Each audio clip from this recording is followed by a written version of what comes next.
So I want to go ahead and get started. So hi everyone, my name is Nisha. I'm seeing a lot of familiar faces, which is awesome, but I am the Assistant Director of the Global Communication Center. And as many of you know, we offer free one-on-one consulting on all of your papers and presentations. So really helping you improve the clarity, flow, and persuasiveness of whatever article you're writing or conference presentation you're giving or anything like that. So something exciting that I'm doing today is actually screen capturing our workshop. So this recording, everything, my slides and our discussion and my narration, they will be available after the workshop as well. So this is what I want to talk about today, how to improve the flow of your writing, specifically with respect to clarifying very complex or technical writing. This is one of like our core tenets, basically. So the core fundamental principles that people at the GCC teach. And that's because it is just so very transformative. So many of you are probably here because you've gotten the feedback that your writing doesn't have flow, or just that your writing is confusing to understand, or the ever favorite awk just written in the margins, which can be really frustrating. So that's kind of what I want to tackle. So as researchers, our ideas might be really, really clear in our heads, but then getting them on paper and then showing them to someone else, that person, that reader, may not at all understand what we were trying to convey. So that's what I want to focus on today. And are you guys here for the workshop? Yeah. Okay, great. So yeah, that's kind of what I want to do, demystify a technique for improving the flow here. I actually want to start off with two examples. So can someone, brave volunteer, just read this for us? I realize this is neither complex nor technical. Yeah, go for it. People injure themselves at home, work, and out in public from slipping and falling.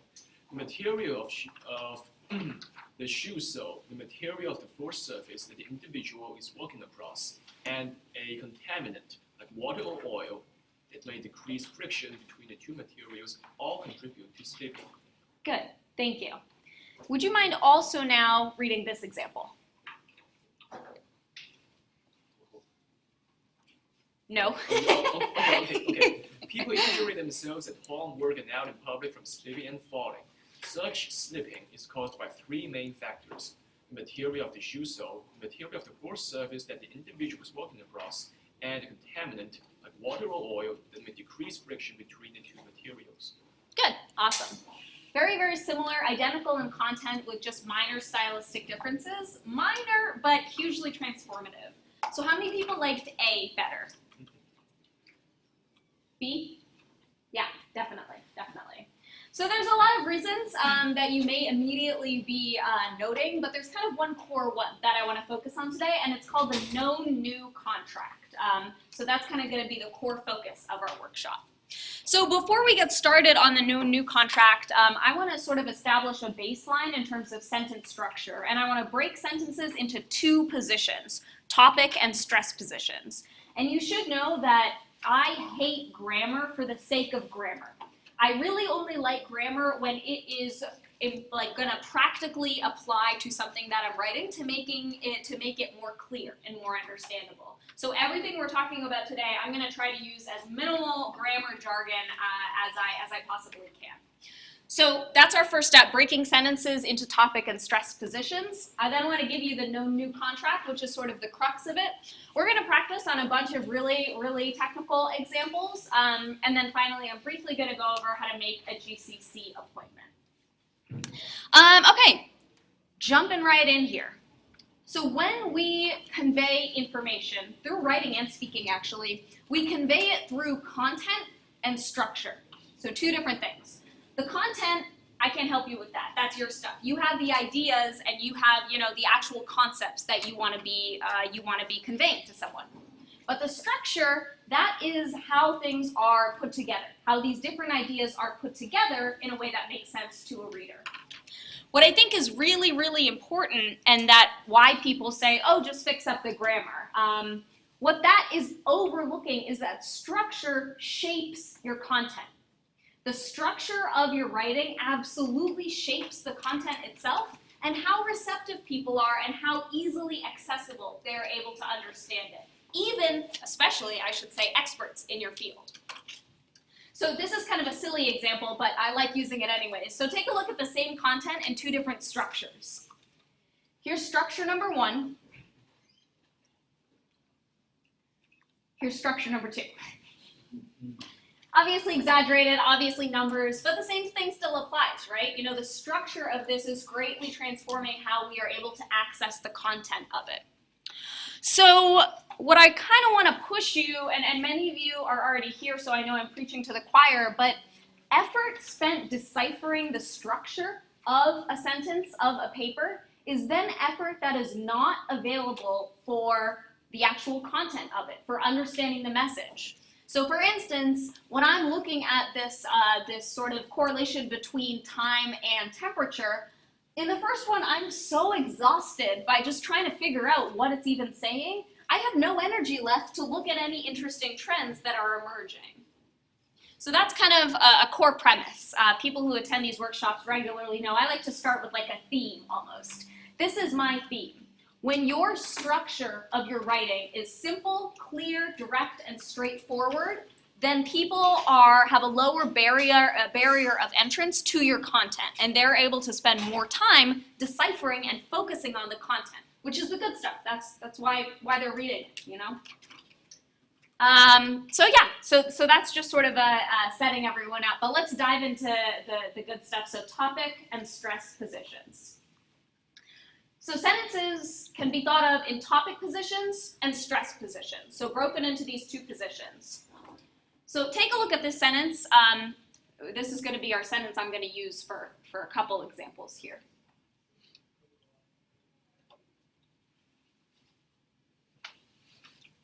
And if anyone's having trouble seeing, we have some great spots right up front. So the topic position is at the beginning of a sentence. The topic position is always at the beginning of a sentence. The stress position is at the end of a sentence. So that's a super kind of baseline thing. What you want to remember though is that the stress position should contain your most important information. It's kind of like save the best for last. So for instance, the present work analyzes how blood flow through the human arterial system is altered by magnetic field. So this alteration by the magnetic field, that's the important stuff here. That's the focal point of this sentence. The topic position then, which as we discussed is at the beginning of the sentence, context. This is, you can kind of think of it when your reader is like an explorer, and they are exploring the new terrain of your sentence. Before they can really start running through this new terrain, they need to get comfortable. They need to understand the terrain. So this context helps them. We now know we're talking about their present work and the subject matter of it, sort of the topic. And we also know that blood flow is sort of going to be one of the main actors here, kind of the baseline information. So I kind of want to get across that this is not really a right or wrong. So I want to look at a couple examples here. So what is the difference between these two sentences?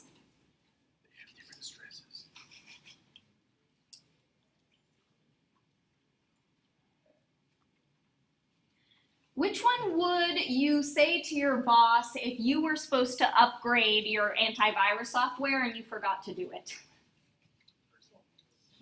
Which one would you say? Which one? Yeah. Second one. So you're trying to reassure your boss. Yeah. You'd say the second one. Yeah. Interesting. So you'd say everything is fine now, but a virus infected our system. Silently. Yeah. Doesn't listen to the remaining part. Interesting. Okay, hold on to that. Let's come back to that later in the workshop, okay? Because I think that's a really valid point. Yeah. So who opted for number one here? Yeah. Why do you think so? Besides the thing I just taught you about the stress positions. How does this sound in your head? It assures you that everything's fine. Optimistic. Yeah, kind of leaves that lasting note on the reassuring part. This one is probably something I would say if I want people to upgrade to a better antivirus software. And it kind of changes the way you sub-vocalize it in your head, too. A virus infected our system, but everything is fine now. Everything is fine now, but a virus infected our system. So it really does, yeah, change kind of the way you're thinking of it.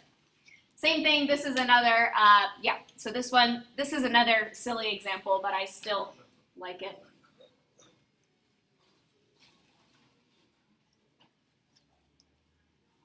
So again, what you put in your stress position is not, there's no right answer, but rather it's what do you want to emphasize? What is the lasting note here? Your entire sentence, because sentences in the English language, subject, verb, object. Your entire sentence is building to that object. That's sort of the fulfillment at the end of this hard work. That is the sentence. Everything is building there, so what's your climax? What's the peak of this mountain, kind of? Is it the fact that the meeting was boring? Or is it the fact that there was food? It's for you to decide, depending on your purpose. So while there's not always a right or wrong answer, sometimes there is a right or wrong answer. So let's take a look at these two examples.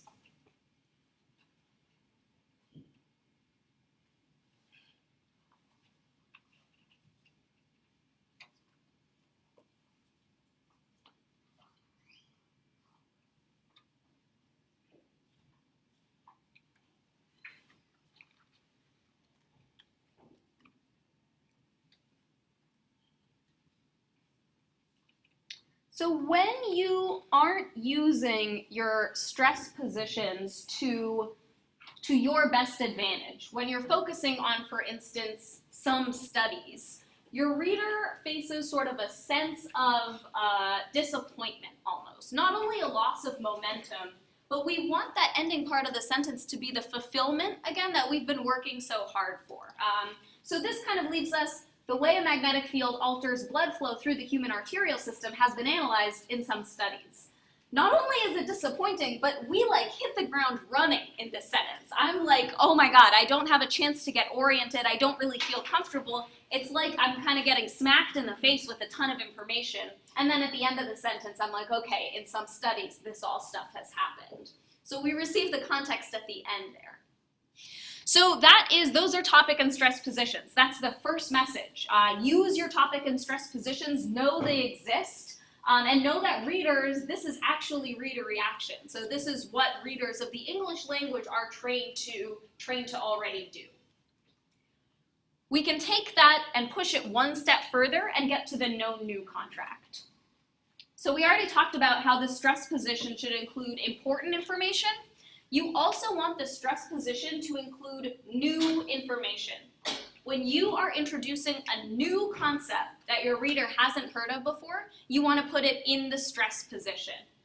So for instance, in this one, we can assume that maybe this is the first time that we are learning about this magnetic field. And again, the topic position is not just sort of contextual information, but should also kind of be information that's already known by readers.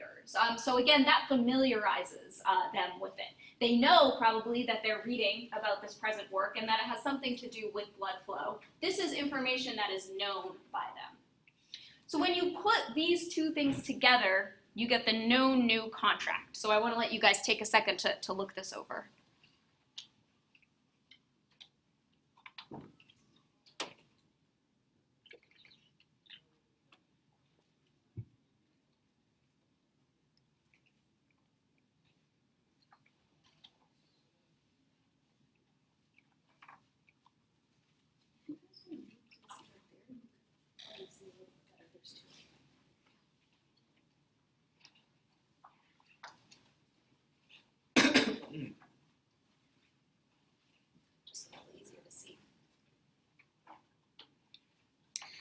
So you can see how this flow is kind of established. So accounts of depression evolved after psychologists introduced the concepts of defeat and entrapment. These concepts have since been implicated in theoretical accounts of anxiety and suicide. Such theories, so we get this really nice flow in that one idea that we know is slowly morphed and transformed into this new idea, and that then becomes the known information of our next sentence. So this is kind of what people mean when they say flow. You want to be able to go from one sentence to the next without being like, how did we get there? Why are we talking about this right now? Or why is that relevant? Flow is when one thing bleeds so nicely into the next thing that you are just like, yep, I'm following you. I might not agree with the ideas, but that's outside of the realm of this workshop, obviously, but at least I'm following the structure of it from one to the next. So let's see. Let's go back to the first example that we looked at, slightly expanded about slipping and falling.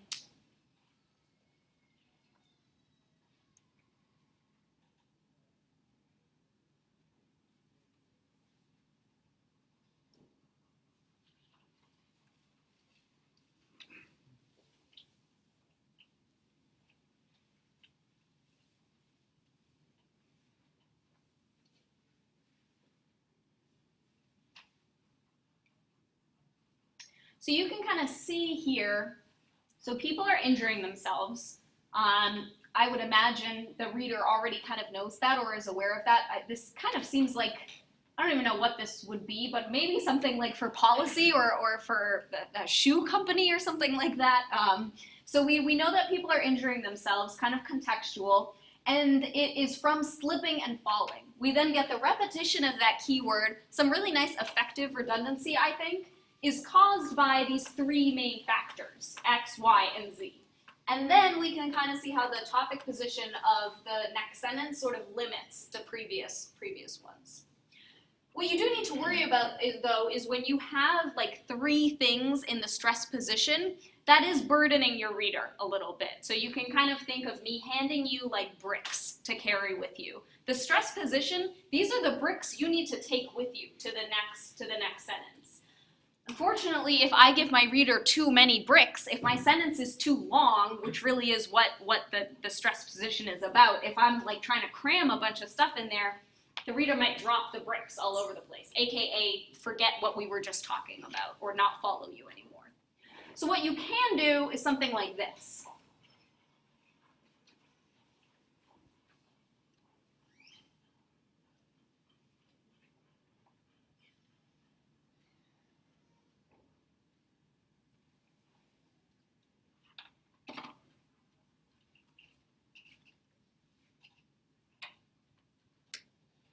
And we'll look at an actual journal article that does this later, but I think this is a great example of how the known information doesn't just have to be immediately preceding. It could be something that you've set up previously. So we're setting up a couple different things. We're only talking about one now, but by saying three main factors, the first of which we're almost making an implicit contract with our reader that we are promised we'll talk about the second two later.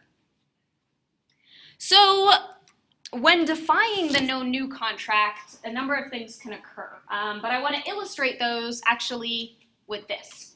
So go ahead and read this very technical example. And this is example 1 on your handout.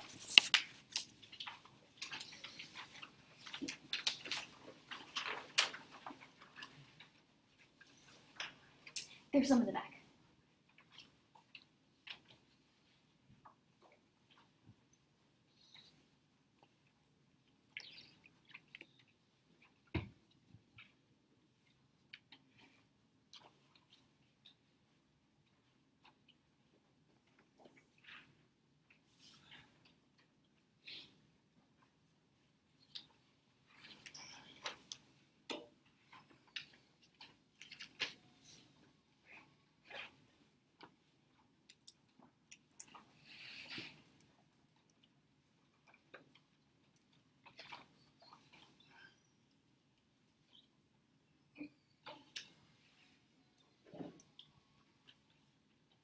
How many people are finding this example a little hard to understand? How many people, is anyone in chemistry? Are you finding it easy to understand? Apart from the last few days, like kind of close towards, seems reasonable. Like I can kind of understand what he's trying to say, but Okay. there's definitely can be. Yeah, okay. So even an expert in the field, you can understand what they're saying, but took you a little extra effort. Yeah. To me, it's indecipherable, really. and not just because of the language, even. Like, even if we, substituted X and Y into the things that I didn't understand, I would still be very confused about, like, the relationships between these things.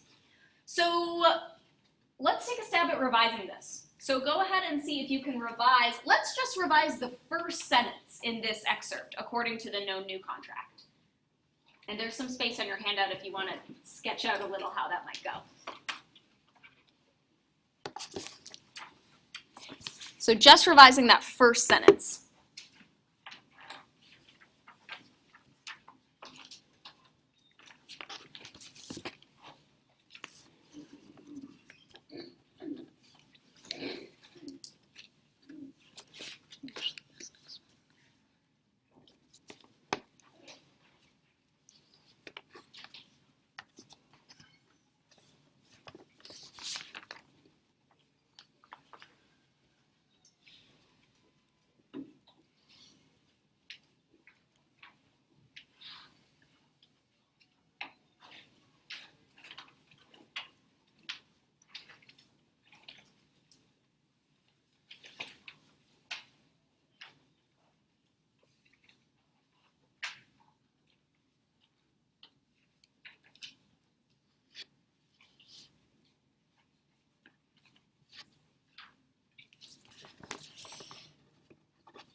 And again, we're just doing the first sentence of example 1.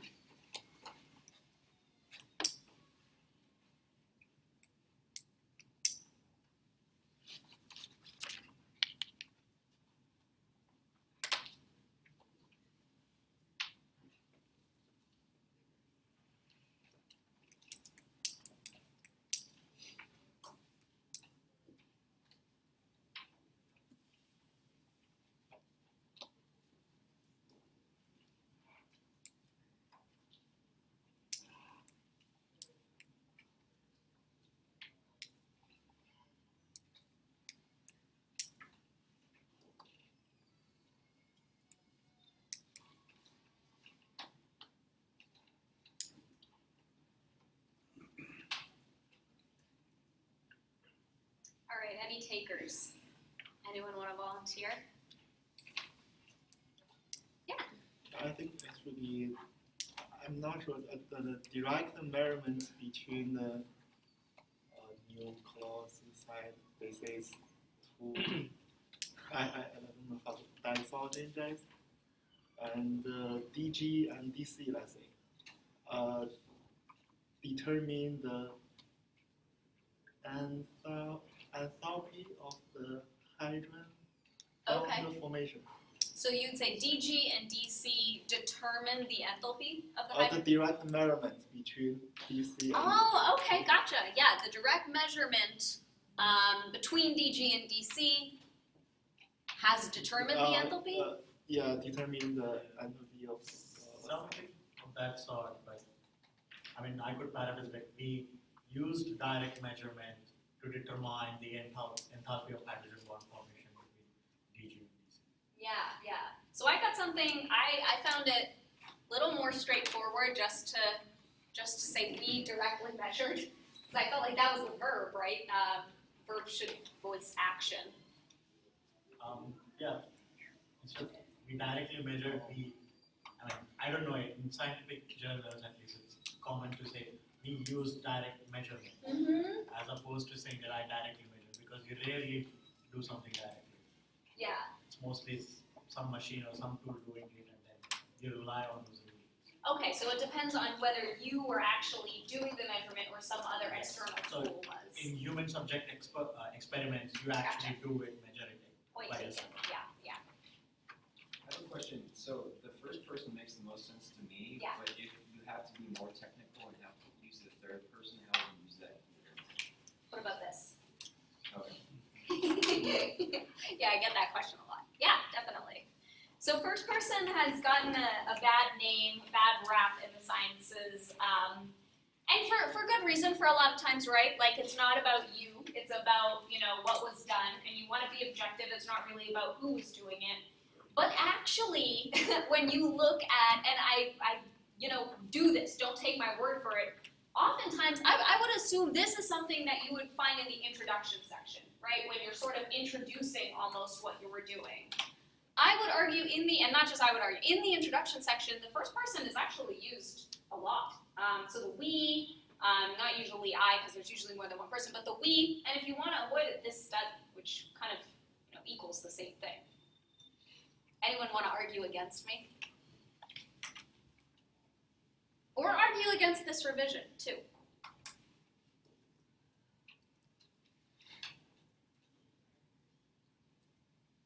Just the citation uses direct measurement.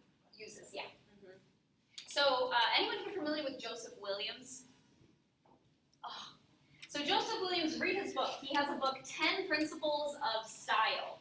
And he has, his second chapter even is amazing. So he breaks it down into actors and actions. He says that the majority of writing is complicated because people take an action and then make it into a noun. So instead of saying something like, the graduate students analyze the data, people like to sound fancy and will say something like, the analysis of the data was done by the graduate students. But to make your writing clear and direct, he's a big proponent, and I am too, about just taking a verb and make the verb do an action. Verbs are meant to convey action, so make them actually do that action. I would argue, yes, if you're not actually doing the direct measurement, then you want to say did, but that's the reason I revised it like that. What about passive and active voice? Anyone heard any rules about that? Yeah, prefer passive than active.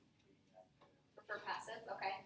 Anyone heard the opposite? I've always heard active is better, especially in news. You want to get to the point as quickly as you can. Okay, yeah. This is funny to me because it varies by discipline. It varies within discipline, though. And I hear, like, active and passive is, like, one of the most vicious debates I've been a part of, and it's because people use always, never, never use passive, never use active. So I don't want to enter that debate, but I do kind of want to talk about the difference between them. So active voice is pretty much a typical sentence in the English language. Subject, verb, object. That's kind of your basic sentence structure. Passive voice, on the other hand, sort of inverts that structure. Object, verb, and then implied subject. So the actual subject isn't even there. So this is the difference between I ate the cookie versus the cookie was eaten.